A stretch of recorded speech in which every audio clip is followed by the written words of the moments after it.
Bonsoir, bonjour tout le monde. Donc, nous allons commencer un bout du qui est les régions axillaires et avec moi j'ai. George Nailin. Ah, on va voir l'autre là. Ok. D'accord. Et qui va prendre un bout du ça. Il est tellement gros que nous avons gagné au moins 2 vidéos pour la région axillaire. Ok. Donc, première partie, nous parlons simplement les parois et deuxième partie, nous parlons le contenu. Donc, on allait, on commence. On va commencer par. Région axillaire. Région axillaire, nous parlons de tout et celle, c'est voie d'accès qui mène nous directement dans le membre supérieur. Région axillaire, il y a plusieurs parties là-dedans. Il est formé de clavicule, de scapula, de paroi thoracique supérieure. On a besoin d'humérus avec tout muscle qui est associé à lui. On a besoin de tout force axillaire. Force axillaire, lui-même, il y a là-dedans 3 parties. On a besoin de constituer de 4 côtés ou de 4 parois. Il y a un sommet, il y a une base pour cadrer tout le plancher que le docteur Deman va expliquer nous en tout petit détail. Donc, par exemple, sur le schéma, donc schéma ça que nous voyons là, ok, c'est la partie verte qui est la fosse axillaire. Donc, nous allons l'agrandir pour qu'on comprenne bien. Donc, au niveau de la fosse axillaire, ok, si vous regardez bien, qui sont là-dedans? Vous voyez que parle d'une petite partie ici. Donc, ça, c'est la paroi latérale. C'est la paroi médiale. Merci. C'est la paroi médiale. Et puis, paroi latérale là, il est tout petit qui là. Donc, vous avez 2 parois. C'est donc vous prenez une feuille et puis vous venez ployer. Donc, vous avez paroi latérale, la paroi médiale. Et puis ici, je vais entourer paroi antérieure, ok, qui arrive jusqu'à la clavicule. Et puis, dernière partie que nous gagnons, où elle là, et puis après, ça va en transparence, qui est la paroi postérieure. Ok, paroi postérieure pour arriver jusque là. Il va redescendre et puis bon, paroi postérieure. Ok? Donc, c'est ça, schéma à montrer. On continue, Kounia. Nous allons aller directement dans l'ouverture et axillaire. Ok. Ouverture axillaire est orientée dans le plan horizontal et puis il y a une forme triangulaire avec un sommet qui est plutôt placé latéralement. Et puis il y a un orifice supérieur qui est formé par des os. Donc, à ce moment-là, pour nous bien comprendre ça, nous allons obligé de retourner sur l'autre schéma. Voilà. Allez. Donc, médial, c'est lui qui parle de latéral première côte. OK. Donc, nous avons le premier côté là, et puis nous avons le bord latéral là. Oui. OK. Le bord antérieur, c'est lui qui parle face postérieure, clavicule là. Parce que nous songeons, on dit que sur un plan horizontal, orifice est triangulaire. Oui. Donc, nous finissons le bord médial, puis il y a le bord antérieur. Nous avons le bord postérieur, là, qui parle le bord supérieur et scapula qui parle en dedans processus coracoïde là. OK, donc si nous regardons bien, après scapula en transparence et le bord supérieur de la scapula. Bon. OK? Donc, si, est-ce que tu as fait un schéma pour nous voir triangle bien? Bon, normalement, Yobali, oui. Donc, ça, bon, au niveau du processus coracoïde, donc, bon, à peu près comme ça, et puis, comme ça. Voilà, il va être ce schéma là. Grosso modo, c'est comme ça que, à peu près, que vous gagnez triangle. OK, donc, comme vous est facile.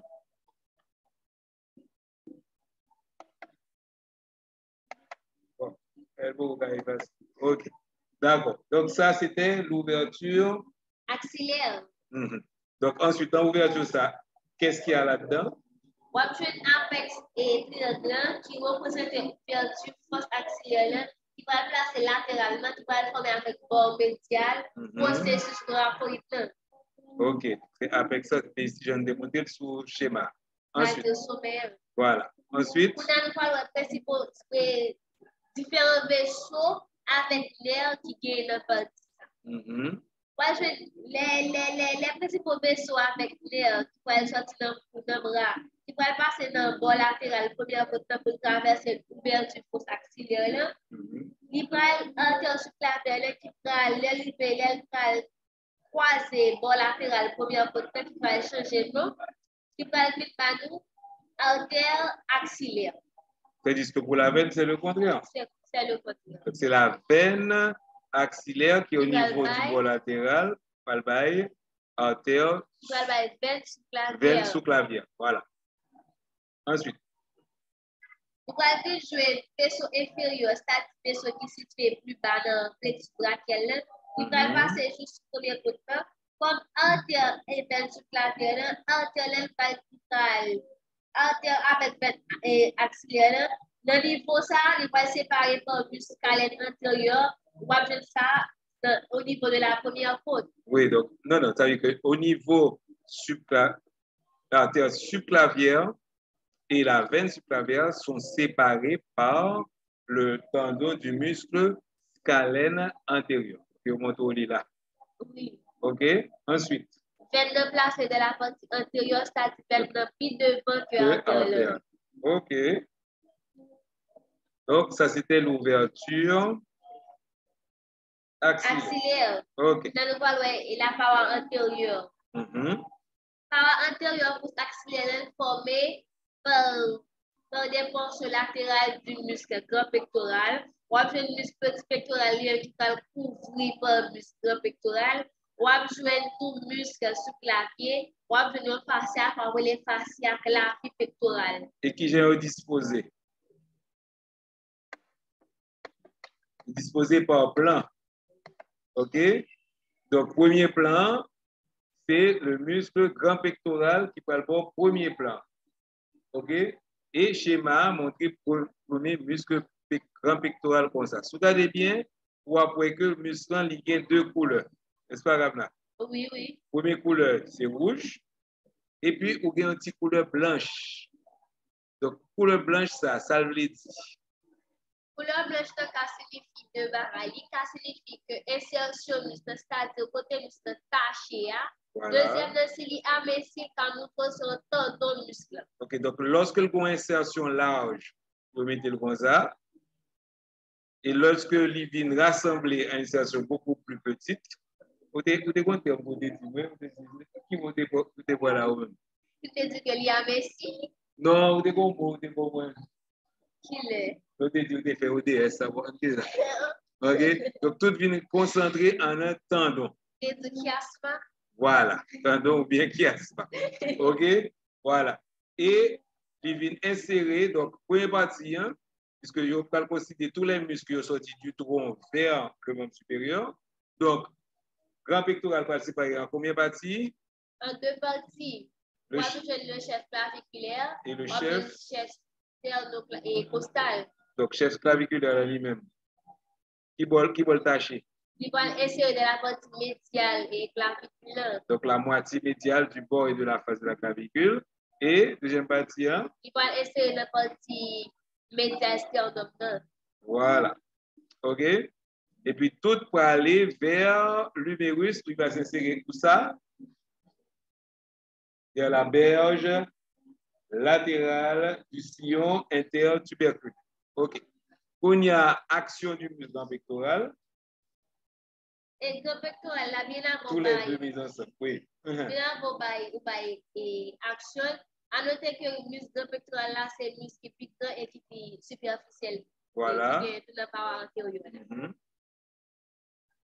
Donc, ensuite.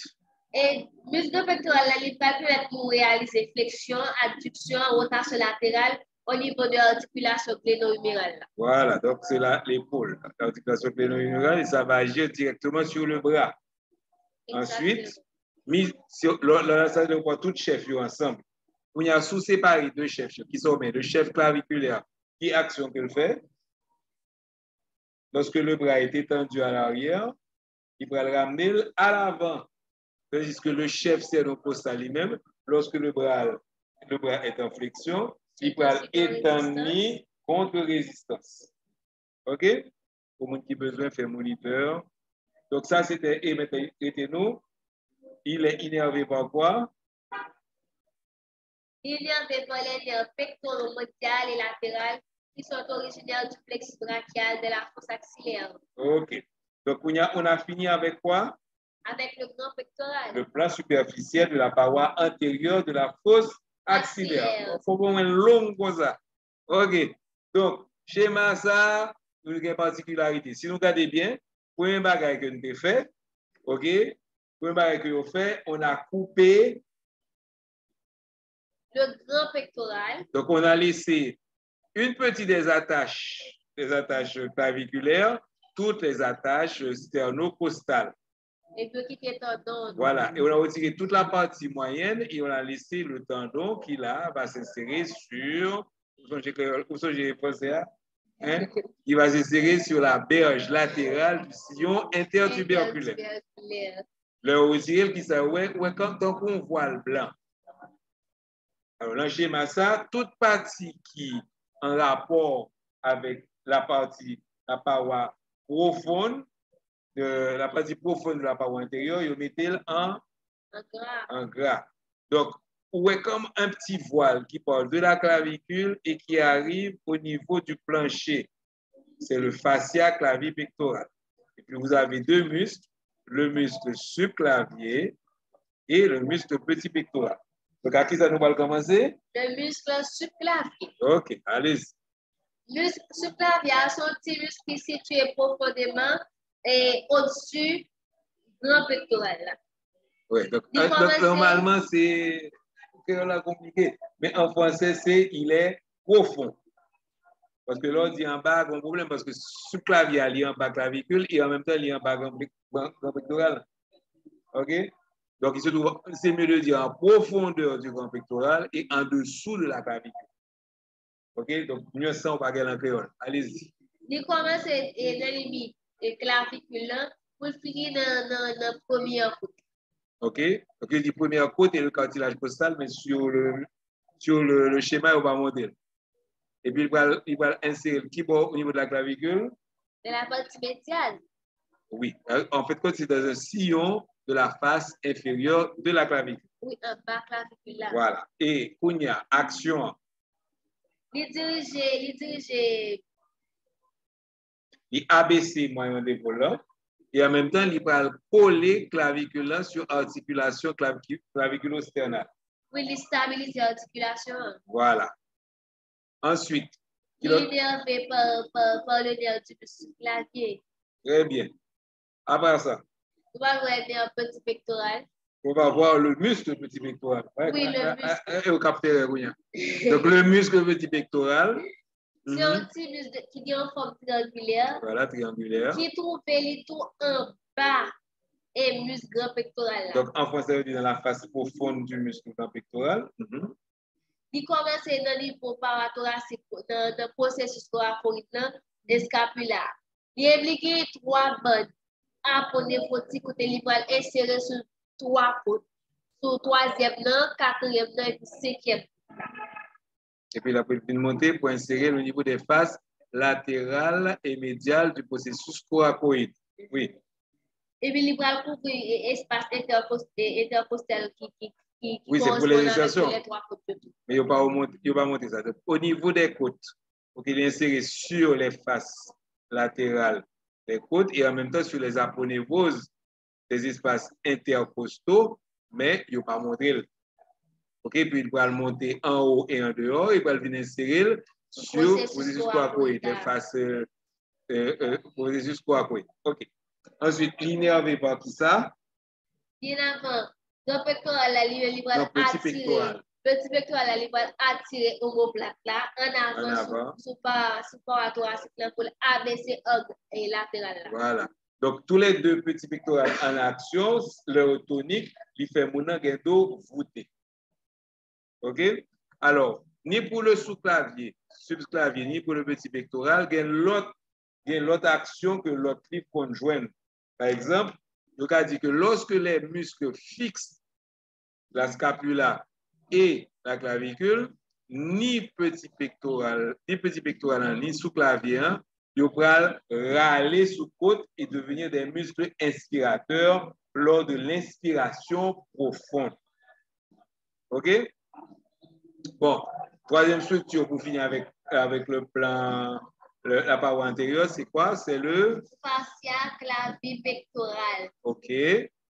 Fascia clavipectoral, là, c'est un épais feuillet, son tissu conjonctif, c'est-à-dire qui va le relier clavicule là avec plancher post-axillaire. Il va envelopper muscle petit pectoral là, il va envelopper tout muscle clavial, il va combler tout espace qui sépare. Voilà. Structure qui va commencer dans aisselle là, qui va aller de paroi thoracique Donc, il va antérieure. sortir de fausse. De fascia. Voilà, surtout qui va sortir de l'aisselle ou encore de fausse axillaire là. Il va traverser fascia. Pour aller au niveau de la face profonde du grand pectoral. OK? Et puis qui va aller de l'autre côté. Donc, parmi les structures, ça, tu as la veine céphalique, tu as la branche pectorale de l'artère thoraco-acromiale, OK? Et tu as le nerf pectoral médial latéral qui va innerver le grand pectoral jantéral. Ensuite, plus bas, OK? Il dit même qui a contourné le bord inférieur du petit pectoral, tu vas avoir les nerfs pectoraux médians, OK? Pour qu'il va traverser ça, toujours pour aller dans la face profonde du grand pectoral. OK? Donc, c'est tout pour qui ça?